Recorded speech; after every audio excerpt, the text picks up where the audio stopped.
राहुल गांधी जी का प्रधानमंत्री जी मिमिक्री संसद में किए हैं, जिसका रिकॉर्ड है, उसका ना पहले जवाब देना चाहिए। उनसे वादा किया था कि आपका कंप्लेन जिन लोगों के ऊपर है, कोई आदमी को हम लोग जगह नहीं देंगे, लेकिन पूरा कमेटी भर दिया उन लोगों से, उन्हीं लोगों से कमेटी भरा गया। और कल ब्रजभूषण शरण सिंह आराम से ऐसे दिखा रहे हैं लोगों को, माला पहन रहे हैं वही। उनका बेटा जो है वो सोशल मीडिया में लिख रहा है कि हमारा दबदबा था और दबदबा रहेगा। लोकतांत्रिक मर्यादाओं पर कुठाराघात किया जा रहा है केंद्र की सरकार द्वारा, और लोकतंत्र को निश्चित रूप से खत्म किया जा रहा है। बिना विपक्ष के सांसदों के क्या आप संसद में कानून बना सकते हैं? एक भाजपा नेता ने पास बनाकर अंदर गया है, उस पर कोई कुछ भी नहीं बोलना है। इस पर पार्लियामेंट के दोनों सदनों से, राज्यसभा और लोकसभा से 146 सांसदों के निलंबन के बाद पूरी तरह इंडी गठबंधन एकजुट होकर मोदी सरकार को घेरते नजर आ रही है। जब सांसदों के निलंबन के बाद देखा गया था किस तरह संसद भवन के बाहर यानी कि गेट पर बैठकर अपना प्रोटेस्ट कर रहे थे। नमस्कार, मैं विकास और आप देख रहे हैं चौकस भारत न्यूज। आज 22 दिसंबर, आज पटना में इंडी गठबंधन के जितने भी घटक दल हैं बिहार में, यानी कि कांग्रेस, जेडीयू, आरजेडी और सीपीआई और सीपीआईएम के द्वारा एक प्रोटेस्ट मार्च निकाली गई थी और इसमें बीजेपी की घेरते नजर आई।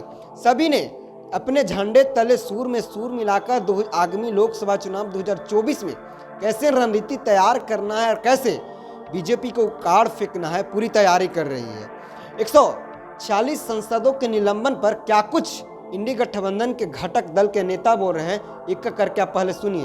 पहली बार इतनी बड़ी संख्या में सांसदों से निलंबित किया। देखिए, एक नए तरह का इंडिया बनाने की कोशिश चल रही है। मोदी जी चाहते हैं कि संसद बिना विपक्ष का चले, सड़कें जो हैं उस पर आंदोलन न हो और देश में कोई लोकतंत्र न हो, लोकतांत्रिक मूल्य न हो। यही तो साबित करना चाह रहे हैं। वरना जो विपक्ष के सांसदों को निलंबन किया गया है, किस बात के लिए किया गया है?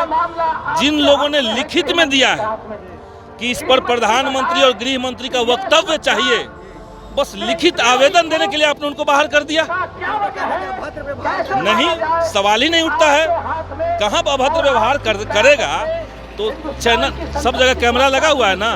अब तक तो बीजेपी तांडव कर रही होती, पूरे देश में चल रहा होता, कहीं कोई अभद्र बात की बात ही नहीं है। संसद से सदस्यों को निकाल करके और 18 कानून देश के ऊपर लागू किए गए। ये भी देश याद रखेगा कि विपक्ष को हटा करके और 18 कानून आपने पास करवा लिया संसद से।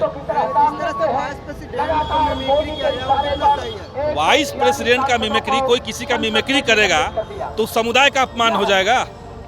मिमिक्री कोई कर सकता है, इसमें कौन बड़ी बात है? नहीं, आप जानते हैं कि देश में ऐसे ऐसे कलाकार हैं जो लालू जी का मिमिक्री करते हैं, तो ये तो अपमान नहीं है।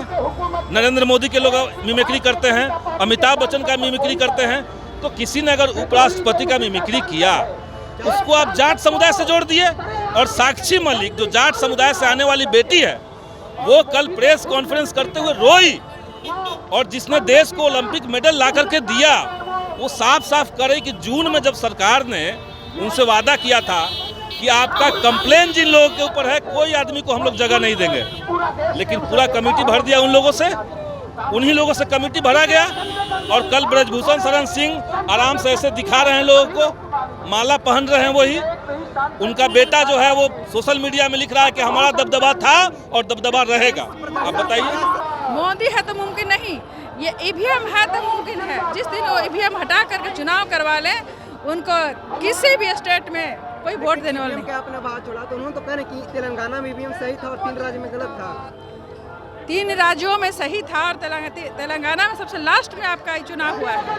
उनको मौका नहीं मिल पाया, इनमें पहले चुनाव हुआ था। नहीं, ठीक है, कुछ भी नहीं है, तो क्यों नहीं बैलेट पेपर से एक बार दिलवा करवा ले रहे? ईवीएम में गड़बड़ी आप मानते हैं? ईवीएम पूरी तरह से तानाशाह है। ईवीएम में तो गड़बड़ी है ही, गड़बड़ी नहीं है तो बैलेट पेपर चुनाव करवा ले, बैलेट पेपर चुनाव करवा ले। कि जहाँ बीजेपी हारती है वहाँ ईवीएम सही रहता है और जहाँ बीजेपी जीतती है वहाँ ईवीएम में गड़बड़ी रहता है। बीजेपी जीतती ही नहीं, जनता उनको जिता ही नहीं रही है, जनता उनको कहीं नहीं जिता रही है।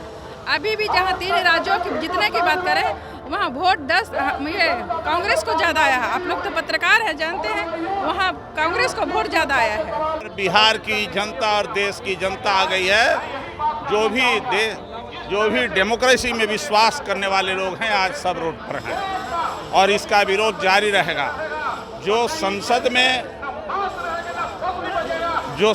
में 13 दिसंबर को ऊपर से सांसद भाजपा के सांसद के अनुशंसा पर जो कूदे हैं, तानाशाही के विरोध में नारा लगाया है, हम उसका जवाब मांग रहे थे विपक्षी दल के नेता और उसका जवाब मांगने पर उनको निलंबित किया गया। हम लोग उसके लिए प्रतिरोध मार्च निकाले हैं। कहा जा रहा है कि इतना बड़े पद पर बैठे वाइस प्रेसिडेंट को मिमिक किया जा रहा है और उसे एक समुदाय से जोड़ा गया। अभी तो उनको कुछ करने नहीं गया है।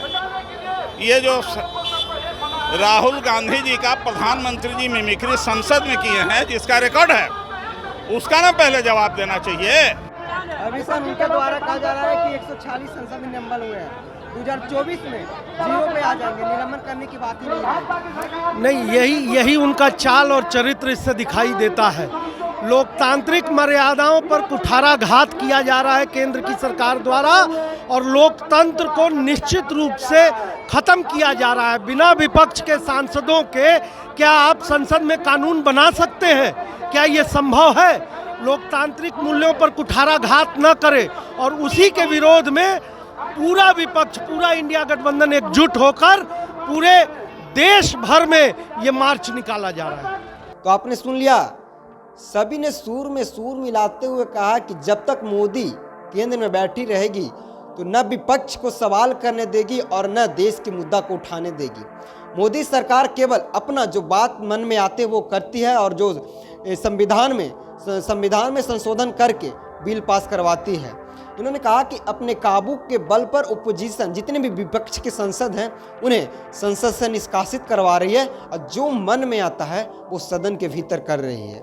जब मैंने बात किया कि वाइस प्रेसिडेंट को एक संसद के द्वारा मिमिक्री करते हुए कितना सही है, इन्होंने कहा कि सदन के अंदर सबसे पहले राहुल गांधी का मिमिक्री किसने किया था। इन्होंने कहा कि अगर किसी के अंदर कला है तो कला का उजागर नहीं करेगा। इतना ही तक नहीं, कांग्रेस नेत्री इतना तक कही कि जहाँ जहाँ बीजेपी की सरकार आती है वहाँ वहाँ ईवीएम में छेड़खानी होती है। अगर बीजेपी में दम है, मोदी सरकार में दम है तो बैलेट पेपर पर चुनाव करवा के दिखा दे।